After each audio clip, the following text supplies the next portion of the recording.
Fearless Gamers, Matt here for Fearless Games, and today we're going to be doing a Eldar Primer in celebration of the Eldar's release in 6th edition. And so we're going to talk a little bit about the history of the codexes, a little bit of the history of the Eldar, their society, their culture, and all that good stuff. And so we're going to jump right in without delay. And first and foremost, I'm going to say for the history of the codex part, probably going to need some citation. I'm going off of the copyrights in the covers of the books, so I may be inaccurate as to the release date of the codexes themselves. So if I'm wrong on that front, I do apologize. And so let us jump right in. So now, as far as I'm aware, the Eldar first appeared in 2nd edition of Warhammer 40,000. That's another thing to citate. I may be off on that one as well. And they first got their first codex in the 2nd edition of Warhammer 40,000, which was in 1994 with Codex Eldar, written by Rick Priestley. And this actually brings back a lot of memories. This actually was one book I never used, because I jumped in at 3rd edition, but the codexes still were the same price back then. This was $20 back in the day. Remember that, when codexes were $20? I do. Those were good times. And this was our, this was our first look at the Eldar. It gave us the history of the Eldar, what they were all about, and some of their crazy rules first started us with this book. This had a fairly large variety of Eldar stuff in it. This had the Eldar, the Corsairs, or the Pirates as they were known back then, and the Exodites and the Mysterious Harlequins. We had a lot of crazy rules that went through this book. We had stuff where, like, the Avatar was immune to flamers, meltas, and plasmas, and a bunch of grenades. Dark Reapers could destroy terrain. There was the thing called the Solitaire, which was a really broken dude in close combat. There was the fact Warp Spiders had template weapons, and a lot of crazy stuff. And actually, in this variant, the Wraith Lord was actually called just an Eldar Dreadnought. And it had a large variety of pictures showing off the different units, beautiful artwork, and also gave us a beautiful inside look into the Eldar themselves. And in the back, you can actually still reference how old some of the GW's models are, since the Phoenix Lords haven't changed at all.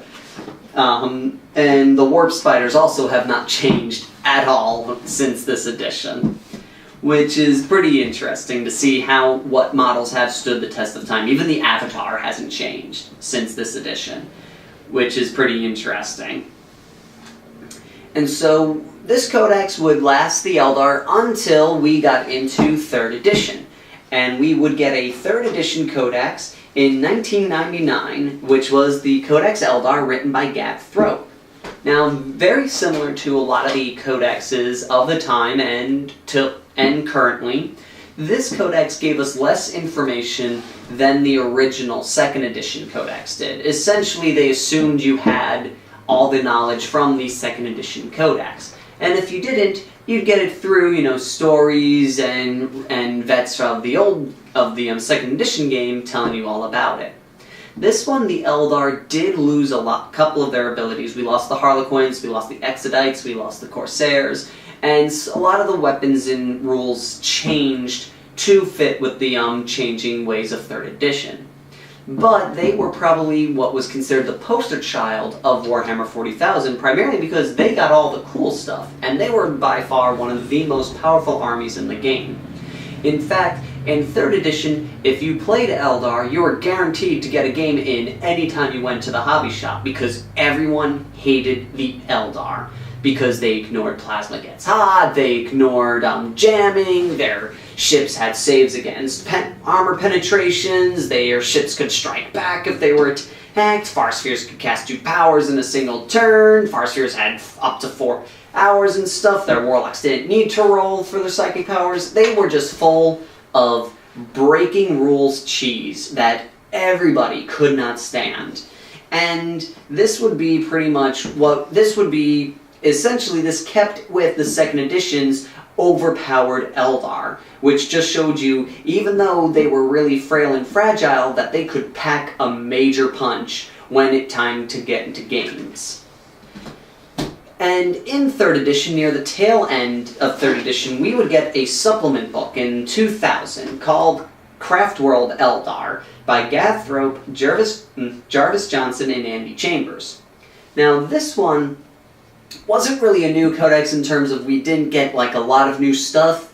This was more of a way to help make those Craftworld specific Eldar. This gave us special rules for Uthway, Samehan, Alitok, Iaden, and Bieltan. Then there were 1 or 2 extra units, but nothing to the point where you need new models and such. This book would actually be the introduction to a lot of new Aspect Warriors in it. This was the first time we got our new Dark Reapers, which I kind of like the helmets of a little bit better.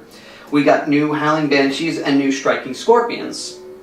And the Dire Avengers we did get new Dire Avengers, which though I think these guys, I'm not sure because I never played with Dire Avengers actually no, they changed the Dire Avengers in this one. It was the Warp Spiders, and I believe the Fire Dragons also got a thing, but the Warp Spiders and the Shining Spears were the ones that basically stayed the same. It was also in 3rd edition that the Wraith Lord became the Wraith Lord.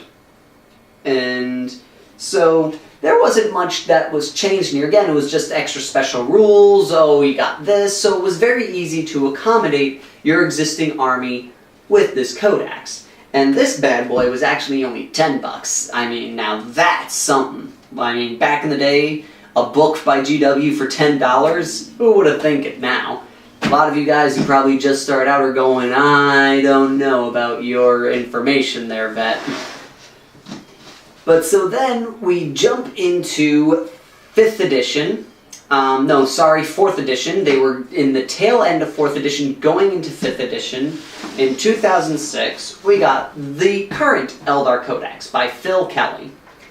This book, I have to admit, is not my favorite. And a lot of people are not fans of this book. And even the writer Phil Kelly says that he was not a fan of this book. And he claims that a lot of this was caused by editorial mandate, and which is why he's worked very hard to try and get them to do the 6th edition codex for the Eldar, to essentially make the Eldar he always wanted to. This book, the Eldar would get a power down in terms of their weaponry and their forces, and again, we would be introduced to a new model called the Artok, which wasn't that great, because primarily a lot of the stuff that you gave him, if you didn't equip him right, because he would lose a lot of the usefulness depending on which group of Aspect Warriors and such you partnered him with. So he wasn't that great. The Psychers were still probably the best thing that we had, because we had a lot of psychic control on the board. We also did see a little bit of a price decrease in vehicles, so we could throw more skimmers on the field. But all in all, it was a very lackluster codex, primarily because there was only really one way to play. It actually got to the point where I don't play Warp Spiders, and they were like one of the best units in the book, and so every time I went to a game, everyone's like, why aren't there any Warp Spiders in your army? Type of thing. It got to the point where the only real way to play this game was to play one of 2 books, and in fact, to keep up with the Eldar overpowerness, everyone basically run Eldrad and Uril to make the best HQ combination that you could get at the time. And this is our codex that it is today, but there technically is another codex. And actually, before I go on to that, one thing that was added, I forgot to mention this before, in 3rd edition we lost, like I said, we lost the Harlequins, the Pirates, and all that. We got the Harlequins back in this book. But unfortunately, we did not get the Solitaire. And that I'm not too horribly upset about. The Solitaire was cool and all, but I don't really think we need him, especially in the fluff. Especially in the fluff they gave us, they said they kind of try to avoid battles. They only fought if there was like no other choice and they had to. And that was all we really got out of this book as well, on top of the Artok. Then we moved on into the late 5th edition stuff in 2011, 2012-ish, that time period. Forge World would make the Imperial Armor Volume 11, Doom of Mymeria. This was a book that introduced Mymeria, the Forge World specific craft world, and gave us a neat little rule set for playing Eldar Corsairs, something we've been missing since 2nd edition. And so it gave you rules on how to do Corsairs and gave them proper rules, different units, and the such. They got a special character for the craft world Mymeria. They introduced us to a new aspect warrior, the Shadow Spectres, with a Phoenix Lord, Aureliath, the Shard of Twilight, or the Light of Twilight, or something like that. I forget. I forget his title right now. And we also got some new units. We got the Warp Hunter, we got the Wraith Seer, we got some new War Walkers, and some cool little Skimmer Viper hybrid things. A lot of cool stuff came out of this. But again, this is mainly Forge World stuff, so a lot of people don't really count this as a book since it's not quote-unquote officially GW. And then that brings us up to date where 6th edition is now here, and we've got a new codex coming out. What's going to happen? What are we going to see? What do I hope is going to be in it? We'll leave that for another video, when I'm back in my regular studio area. So, now let's talk about a little bit of the Eldar history. The Eldar are the oldest race in the Warhammer 40,000 universe, with the exception of the Necrons, since they are actually rivals to the Eldar. And at a time, the Eldar did rule the universe. They controlled everything, and it was said that the stars began and ended at the Eldar's command.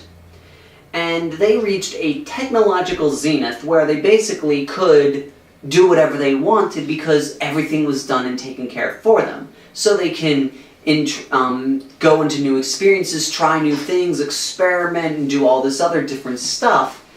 And it started leading them down a path of really dark and nasty things. And what was really bad about this is the fact that Eldar are more psychically tuned than humans. In fact, it could be argued that the regular average Imperial citizen, the average Eldar civilian, is more psychically tuned than the psychers of the Imperial Guard. And the thing is because of this, they have a such stronger presence in the warp, and their mind and emotions flow and generate more influence in the warp itself. So when they started going into these darker desires and getting more decadent and more risque and more vulgar, these dark emotions started to collect together and started to form a consciousness, which eventually would turn into the Chaos God, Slaanesh. And with Slaanesh's creation, the Eye of Terror was created, and the Eldar Empire was destroyed. A huge chunk of the Eldar population was destroyed, and the rest, who managed to survive, escaped on their flying ships known as the Craft Worlds. And this is when the Eldar broke into 3 different groups. There's the Eldar of the Craft World, the Dark Eldar, the Exodites, and the Corsairs. Technically, 4, sorry. We do math, yay. The Dark Eldar are, as we know, the evil Eldar, as they're per se. They believe in, Slaanesh is out there. What's the best way to avoid Slaanesh? We can still dive into these darker pleasures and such, as long as we torture someone else so Slaanesh is more interested in them than what we're doing. Then there's the Exodites. The Exodites are basically, in a sense, for lack of a better word, they're Amish Eldar. They don't deal with technology. They deal with living off the land and using the environment and the natural resources of planets because they live on planets. Mainly planets known as Maiden Worlds or just original Eldar home worlds. And they're essentially, like I said, they're Amish Eldar. Then there's the Corsairs, or the Pirates. They're basically Craft World Eldar who don't want to live on Craft Worlds. They want to have the freedom to go out in space and go wherever they please. And then there's the Craft World Eldar, which are the Eldar of the Craft World, of the Codex Eldar. And these guys now live in floating ships known as Craft Worlds. They're giant vessels able to hold a planet's population without any trouble inside of it. And what's neat about it is it basically provides all the basic necessities. It provides food, water, atmosphere, everything is monitored on the craft world. So there's no need for, farmers, for technicians and such like that. It all runs on its own, in a way. And because of this, the Eldar have a very interesting society. It's very Star Trekian in a way. There's no currency. If you take, if you are a merchant, then your reward for your hard work is the fact that people admire your craft to use it, and the fact that you're keeping yourself disciplined and focused and keeping your mind free from moving astray into darker thoughts. Because the Eldar feel that they have to keep their minds disciplined and trained, so they're like ultimate hobbyists in a sense.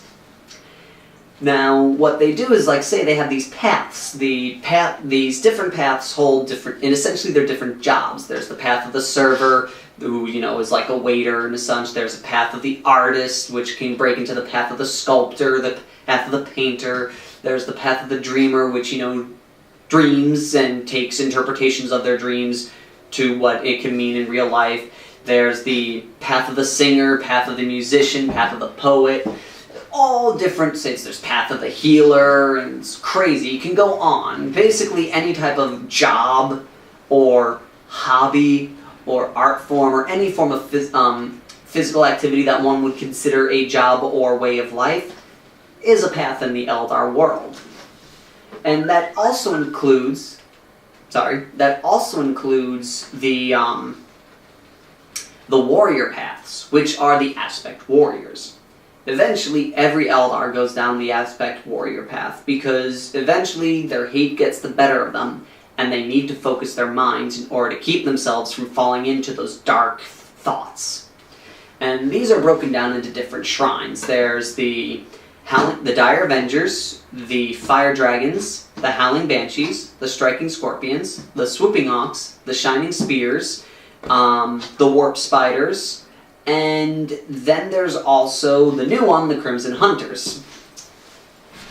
And these are all different aspects of war through Cain. Oh, and also if you count Forge World, there's the Shadow Specters. They all form different ideas of Cain, and different forms of war and the like.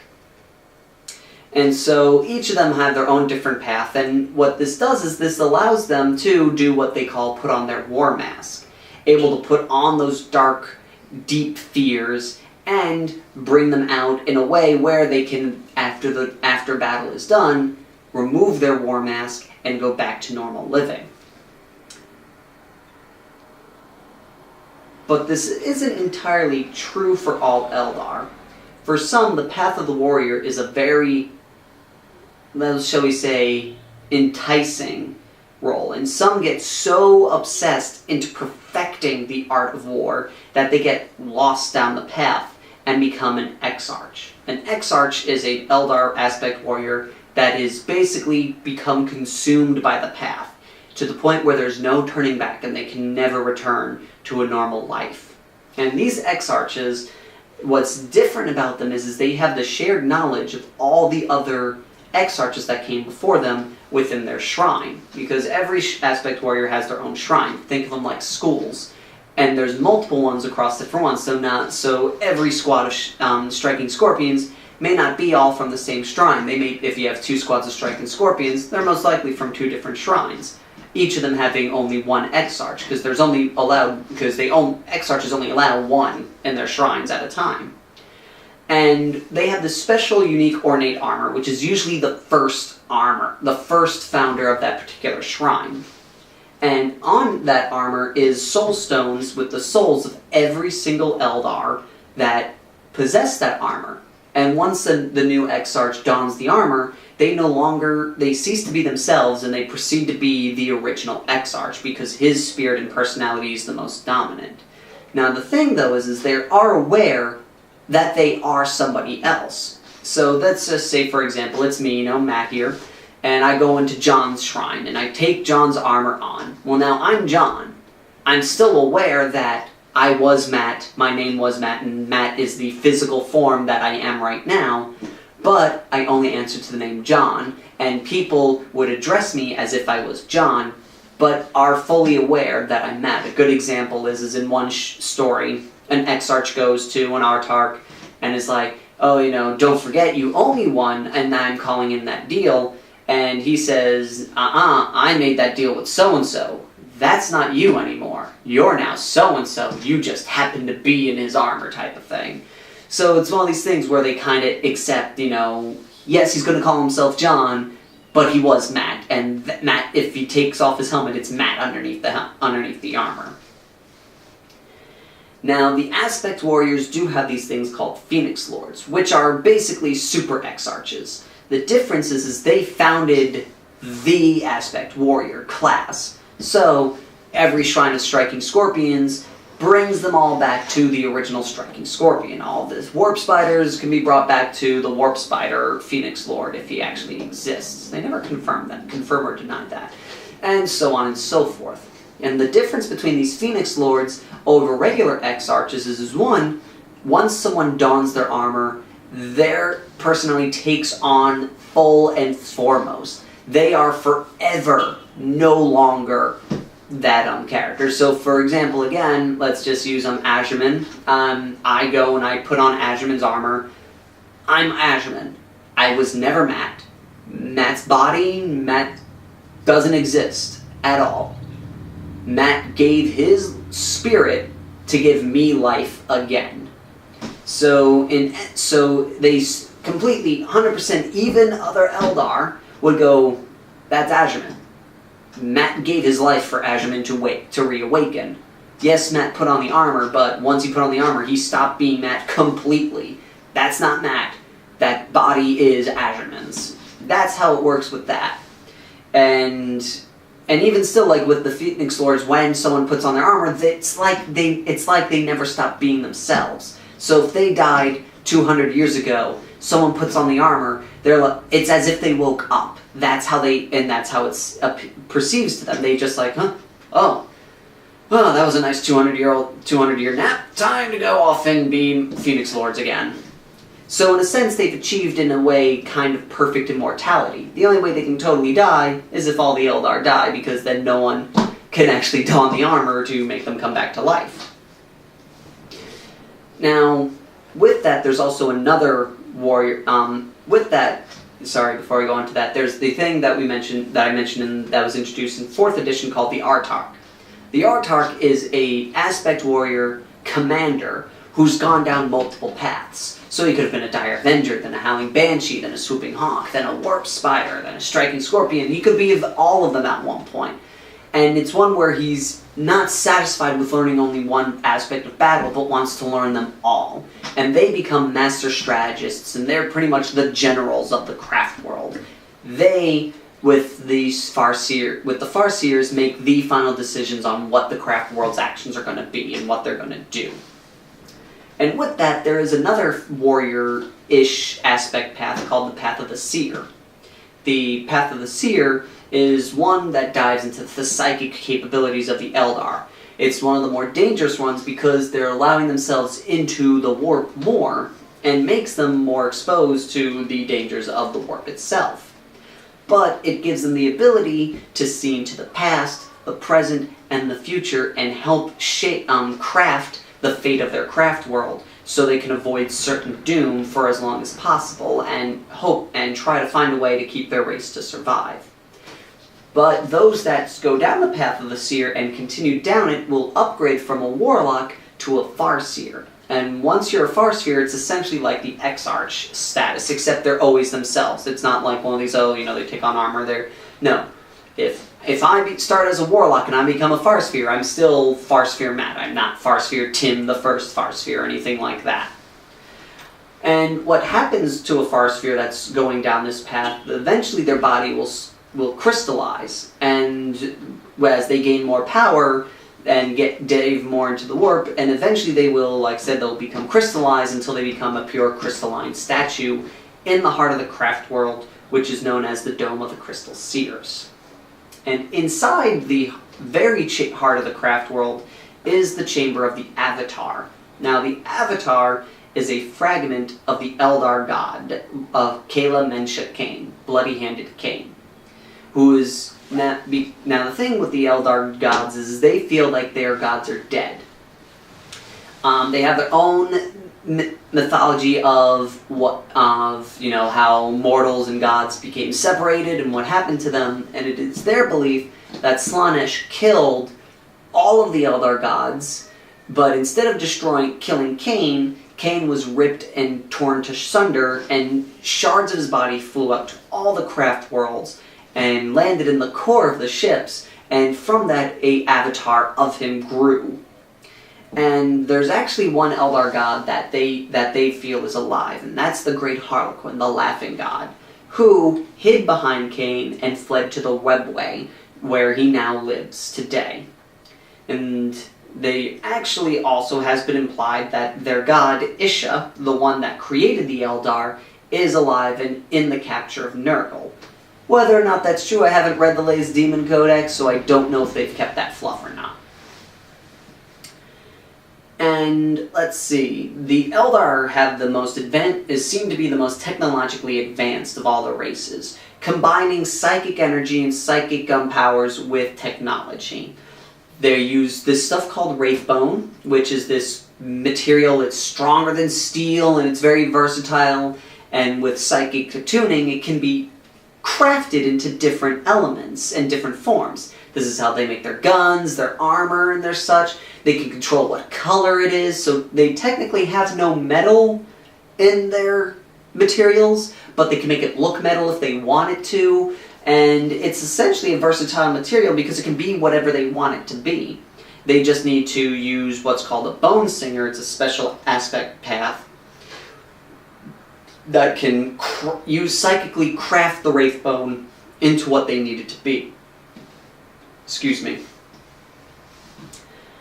And let's see, what else is there about the Eldar?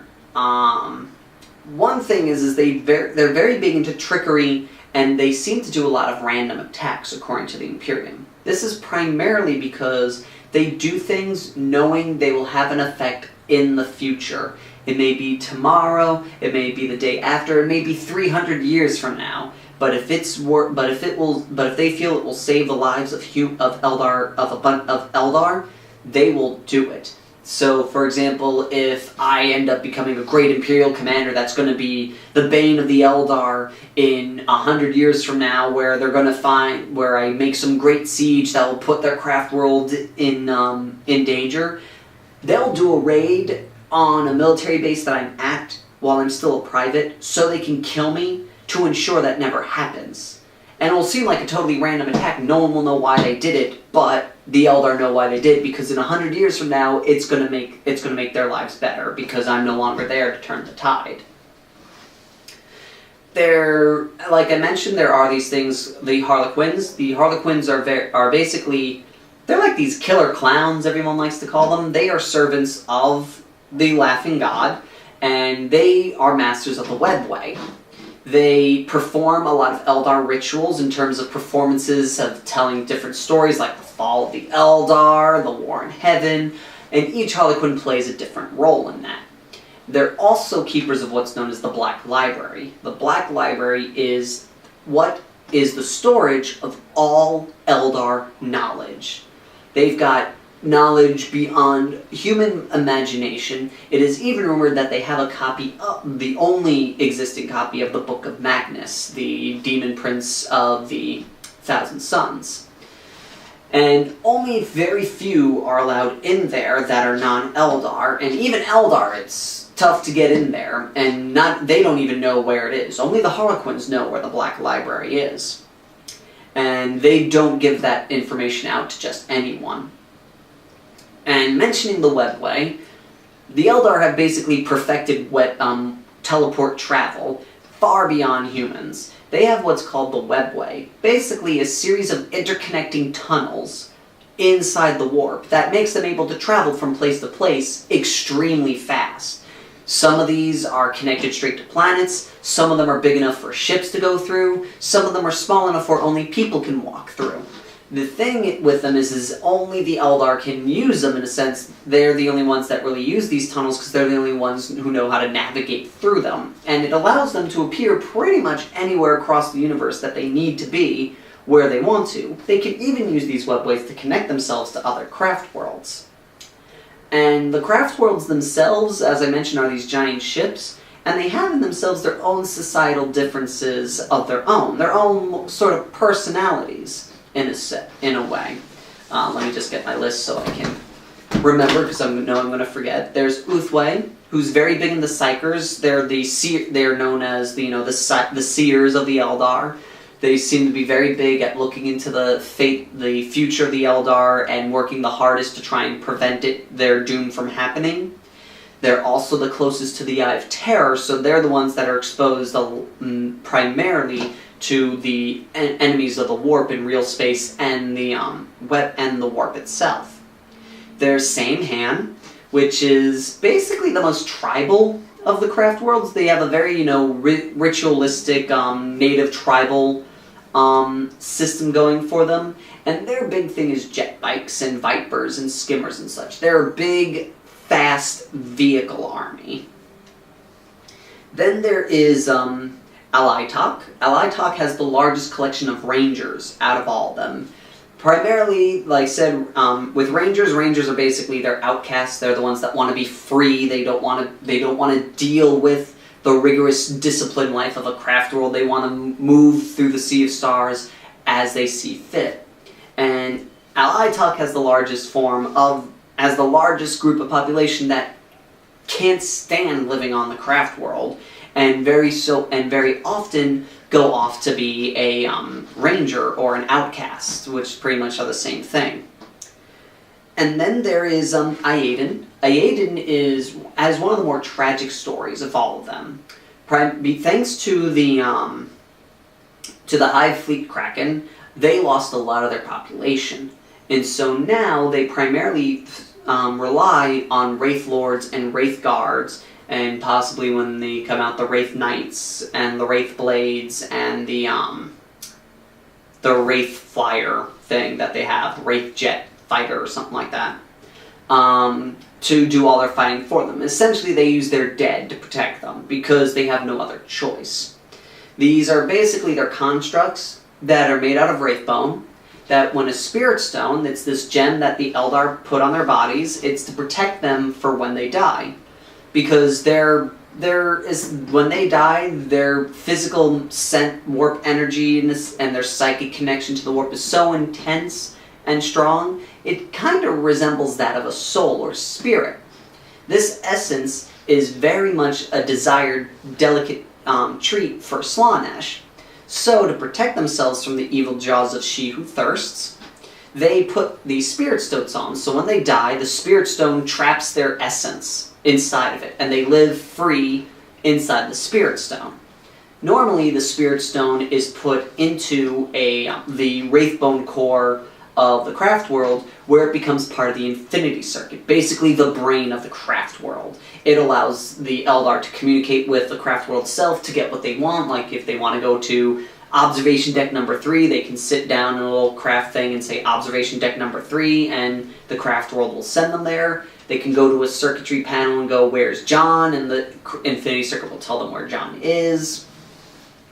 But these things can also be the spirits can be summoned into these Spirit Stones and put into these Wraith constructions and basically become ghost warriors, where they can walk the land. It's very much like Dreadnoughts. The only difference is they're already like dead, whereas Dreadnoughts tend to be, they're half-living bodies inside these sarcophagi.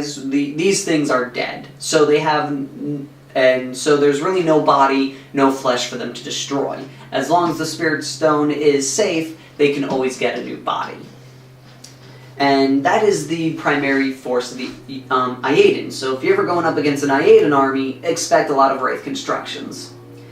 And then there's Biel-Tan. Biel-Tan is probably the most militaristic of all the craft worlds. It has the largest number of aspect warriors, shrines, out of all the craft worlds out there. So when you go to Biel-Tan, you're going to see a ton of Dire Avengers, Striking Scorpions, Fire Dragons, the whole slew. You're going to get you're going to get the most aspect warriors that you can get with the Bealtan system. And one army they hate the most is orcs, because they don't like how easily they can take over a planet if left unchecked. And that is basically all I can think of to talk about the Eldar. I hope this was informative. I hope you guys enjoyed it. And for now, that's going to be it. And we're going to conclude this whole little thing with me doing an open box set again on Saturday when the Eldar come out. That'll probably be up at around 2 p.m. Eastern Standard Time on Saturday, June 1st. So keep a lookout for that, because I've got a lot of stuff that I'm going to be doing an open boxing of. So it's going to be interesting. Again, thank you all for watching. Subscribe so that way you can be the first to see the video when we do the unboxing. Like us. Comment what do you like, what's your favorite thing about the Eldar, what's your least favorite thing about the Eldar, greatest moments you have with the Eldar, and if there's any new model that you're definitely going to buy, what are you going to get? And also like us on Facebook, that way you can keep up to date with what's going on with the Fearless and know what's happening before it happens. So again, thank you all for watching, and until next time, Fearless Gamers, take care.